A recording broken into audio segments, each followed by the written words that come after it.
Soomaaliyeed dadaalka muujiyeen dumarka Soomaaliyeed dadaalka muujiyeen dulqaadka leeyihiin awbay diyaarsadeen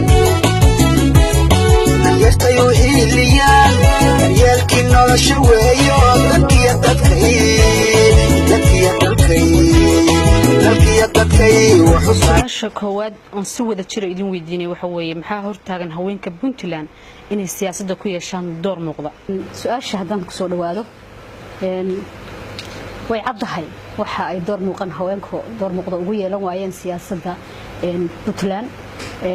waxa weeye nidaamka yaga ah baa wuxuu yahay nidaam qabali ah oo aan soo dhaweynayn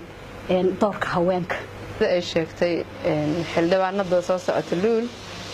iyo maxaa la dhahaa sida ay wax yihiinba maanta waxa keenay dhibkaasiyada waxa weeyaan sida qabiilgaas kadib anigu waxaan dhaliilayaa also gabdhaha doorkooda wax raadinta dhabka ma aha hadda oo u jeedo in lagu jiro maxaa la dhahaa in gabdhuhu ay ordaan ay tahay ay ololeeyaan ay tahay ay u tagaan isimadii ilaa ay hadda wali gabdha cadcad oo maaragtay 1 iyo 2 iyo 3 maahe